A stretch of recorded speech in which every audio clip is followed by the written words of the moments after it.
In 1996, a 33-year-old stockbroker was making more money in a single afternoon than most Americans would earn in an entire lifetime. Not by inventing anything, not by building a company, not by discovering a breakthrough, just by talking. 3 years later, that same man would stand alone in a nearly empty office, his empire gone, his phones silent, his name synonymous with fraud. No traders screaming, no money flooding in, no applause, only the echo of a system that had finally turned against him. This is not the story you think you know, because at the height of his power, nothing Jordan Belfort was doing looked illegal. The offices were real, the paperwork was real, the banks were real, the regulators were watching and seeing nothing worth stopping. Clients weren't forced, contracts weren't forged, no vaults were broken into, no guns were ever drawn, and yet billions of dollars moved from ordinary people into an operation built on deception so subtle most victims never realized they had been robbed. Here is the part almost everyone misses. Jordan Belfort didn't beat Wall Street by breaking its rules. He beat it by understanding them better than anyone else in the room. He learned how authority works, how confidence replaces proof, how repetition becomes truth, and how a system designed to reward persuasion will always confuse conviction for honesty. For years, thousands of people trusted him with their savings, retirements, futures. Entire lives reduced to numbers on a statement that looked legitimate until it wasn't. And when it finally collapsed, the damage didn't come from a single mistake. It came from a sequence of small decisions, each one easy to justify, each one impossible to undo. This is the story of how a nobody became the Wolf of Wall Street, how the scam worked in plain sight, and how the same system that lifted him to the top ensured his fall would be absolute. Because the most dangerous scams don't feel criminal. They feel successful, and that's exactly why they work. Wall Street operates on a simple promise. If you work hard, you get ahead. If you're smart, you win. If you're dishonest, you get caught. It's a story repeated so often that no one stops to question it. Trading floors are loud, aggressive, competitive, but they wear the costume of legitimacy. Glass towers, tailored suits, phones ringing non-stop, a language that sounds precise enough to feel trustworthy.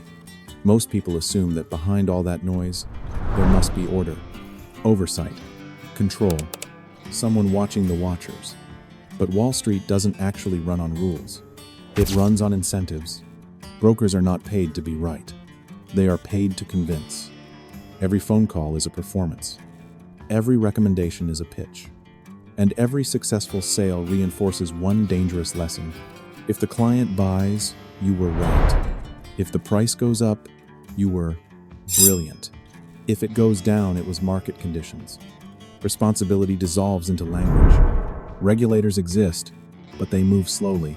Banks provide legitimacy, not morality. And compliance departments are designed to manage paperwork, not human behavior. The system assumes one thing above all else, that bad actors will look like criminals. But the most effective ones never do. They look confident. They sound certain. They speak in numbers, percentages, and urgency. They don't steal, they persuade. And persuasion is not illegal. This is the environment Jordan Belfort entered in his early 20s. A world where nobody asks if the product has value, as long as it can be sold. A world where speed matters more than accuracy, and where the loudest voice in the room often wins by default. At first, he tried to play by the visible rules. Licenses, cold calls, long hours, minimal commissions, and he failed. Not because he wasn't working hard, but because the system rewards a very specific skill set. Not patience, not discipline, but dominance. Then one day, almost by accident, he stumbled onto a corner of the market most people never look at. Stocks so small no one cared. Companies so worthless no serious firm wanted them. Paper so cheap it was barely worth printing, but the commissions were enormous. And that's when the real lesson revealed itself. On Wall Street, value is optional. Belief is everything. And once you understand that, the game changes completely. Before he was the Wolf of Wall Street, Jordan Belfort was invisible. No family connections. No elite education. No name that meant anything in finance. He didn't walk into Wall Street carrying confidence. He walked in carrying desperation, fresh out of school, broke, ambitious, and convinced that intelligence alone should be enough. He believed the promise the system sold so well. Work harder than everyone else. Learn faster than everyone else. And eventually, success would notice you. It didn't. His first real job on Wall Street paid almost nothing. Long hours. Endless cold calls. Small commissions that barely covered rent. He followed the script. Read the disclosures. Pitched safe investments. Played by the visible rules.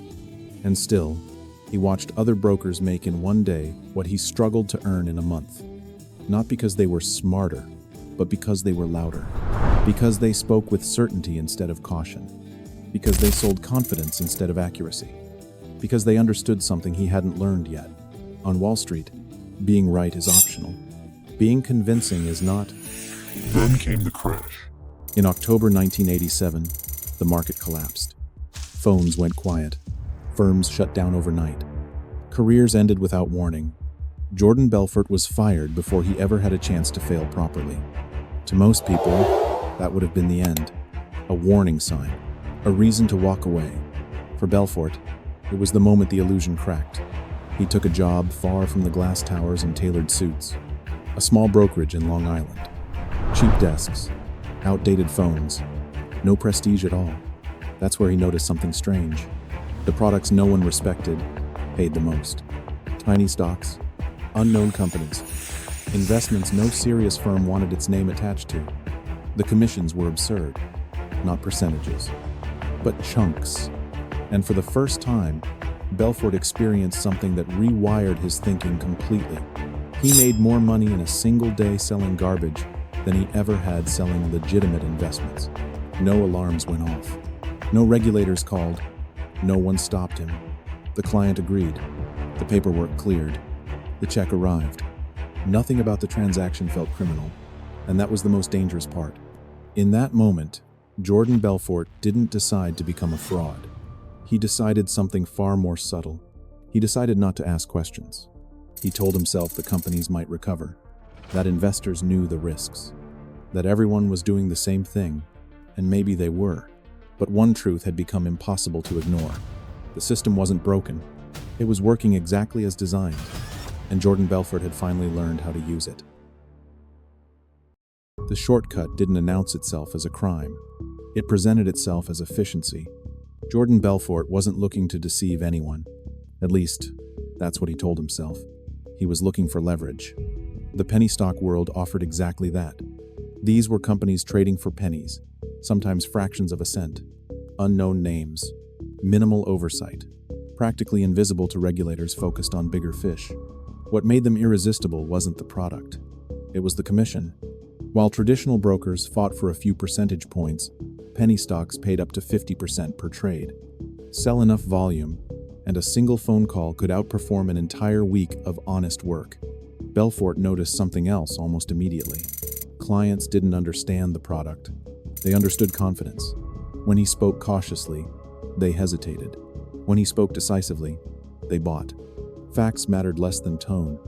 Risk mattered less than urgency. So he adjusted. He stopped explaining. He started directing. He learned how to create pressure without threats, how to manufacture scarcity, how to make hesitation feel like stupidity. Every call followed the same invisible script, a promise of opportunity, a sense of insider access, a ticking clock. The client wasn't buying a stock. They were buying certainty, and certainty sells faster than truth ever could. At first, the money felt accidental, a lucky streak, a temporary advantage. But then it kept happening, day after day, deal after deal, commission after commission. Nothing pushed back. Banks processed the trades. Clearinghouses approved them. Compliance departments filed the paperwork. The system nodded and moved on. That's when Belfort crossed a line he would later pretend not to remember. He stopped caring whether the stock would rise, because his money was already guaranteed. Once the commission hit his account, the outcome no longer mattered. If the client made money, great. If they lost everything, that was market volatility. Responsibility vanished into language, and the most dangerous realization of all began to settle in. This wasn't chaos. This was scalable. If one man could do this on a phone, what could a room full of trained voices accomplish? Jordan Belfort wasn't thinking about fraud. He was thinking about multiplication. More phones, more brokers, more calls per hour. Not a scam. An operation. And once that thought took hold, there was no going back. Because shortcuts don't feel like shortcuts when everyone around you is walking slower. Stratton Oakmont didn't announce itself as a scam. It announced itself as success. The office didn't look criminal. It looked alive. Phones rang nonstop. Voices overlapped in controlled chaos. Young men in expensive suits paced the floor like predators, feeding on momentum. This wasn't a backroom operation. It was a factory. Jordan Belfort understood something most people never do. If you want to scale persuasion, you don't hire thinkers. You hire performers. Stratton Oakmont recruited aggressively. No finance background required. Just hunger. They took bartenders, athletes, dropouts, anyone willing to memorize a script and deliver it with conviction. They trained them not to understand stocks, but to control conversations. Every broker learned the same lesson. You don't explain. You don't debate. You overwhelm. Clients were given just enough information to feel informed and just enough urgency to feel afraid of missing out. Once the money moved, the cycle reset. New call, new promise, new victim. From the outside, it looked like a dream. Private jets, luxury cars, lavish parties that blurred into one endless celebration. Money didn't just flow in. It flooded. Inside the office, excess wasn't a side effect. It was policy. The louder the room, the less anyone questioned what they were doing. The more outrageous the lifestyle, the more untouchable it felt. Success became proof. And proof replaced morality. Stratton Oakmont didn't need to hide. It hid in plain sight. Banks loved them. They moved volume. Regulators tolerated them. They weren't stealing directly. Clients blamed themselves when things went wrong. The paperwork was clean. The signatures were real. And Jordan Belfort sat at the center of it all, not as a mastermind plotting in shadows, but as a conductor directing noise. Every day the operation grew. More brokers, more calls, more money. But growth created a problem no amount of confidence could fully solve. Scale attracts attention. Every new investor increased the pressure. Every new dollar demanded another layer of deception, and every layer made the structure more fragile. Stratton Oakmont was no longer just selling worthless stocks. It was selling the illusion that nothing could stop it, and that illusion was about to crack. Every system has a limit. Stratton Oakmont found theirs the moment it stopped being small enough to ignore. For years, Jordan Belfort operated in the margins. Penny stocks, obscure companies, clients who didn't know where to complain or even who to complain to. But success is loud. Money leaves footprints. Volume attracts attention. And confidence, when repeated too often, starts to sound like arrogance. The same growth that made Stratton Oakmont unstoppable also made it visible. Banks began asking questions. Clearing firms slowed approvals. Trades that once passed unnoticed started triggering internal reviews. Nothing dramatic. No raids. No arrests. Just friction. And friction was dangerous. Because Stratton Oakmont wasn't built to slow down. Every broker's paycheck depended on constant momentum. Every delay meant angry clients. Every angry client increased the risk of complaints. Jordan Belfort responded the only way he knew how. More pressure, more urgency, more aggression. If regulators were watching, the answer wasn't caution. It was acceleration. The lies didn't change. They multiplied. New scripts replaced old ones. Promises became bolder. Timelines became tighter. The operation started cannibalizing itself. Brokers sold stocks they knew were dead on arrival. Clients were encouraged to reinvest losses, to recover. Anyone who hesitated was pushed harder. Inside the office, the mood shifted. The noise stayed loud, but the laughter sounded thinner. Celebrations felt forced, and paranoia crept in between phone calls. Jordan Belfort began to notice things he could no longer control. Conversations that stopped when he entered a room, employees asking about lawyers, rumors of cooperation with authorities, The system that once rewarded confidence now punished exposure. And here was the part no one at Stratton Oakmont wanted to admit. The scam didn't need to be proven to collapse. It only needed to be questioned. Once doubt entered the room, certainty stopped working. Clients asked for explanations. Banks demanded documentation. Regulators began connecting dots that had always been there. Every day the operation stayed alive required more energy than the last. More persuasion. More lies. The structure was no longer growing. It was straining. And like every system built on performance instead of reality, the moment it had to slow down, it began to break. For years, Jordan Belfort controlled the room. With words, with certainty, with speed. When he spoke, people listened. When he promised, money moved. When he demanded, doors opened. Authority followed him like gravity. Then, without warning, it reversed. The phones didn't stop ringing all at once. They slowed. Calls went unanswered. Messages stopped being returned. Confidence no longer worked on the people who mattered. Regulators weren't impressed by energy. Banks didn't respond to urgency. Lawyers didn't care how loud the room used to be. The same tactics that once dominated clients now sounded desperate. Inside Stratton Oakmont, fear replaced momentum. Employees started protecting themselves. Some recorded conversations. Others quietly spoke to attorneys. A few made deals. Jordan Belfort noticed the shift too late. Meetings happened without him. Decisions were delayed. Trust evaporated. The performance that once made him untouchable now made him visible.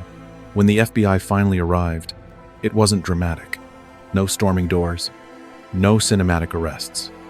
Just questions. Paperwork. Time. And time was the one thing Belfort could no longer manipulate. Under pressure, the operation collapsed inward. Friends became liabilities. Loyalty turned conditional. Silence became strategy. The system Belfort mastered had a final rule he never controlled. When the incentives change, everyone adapts.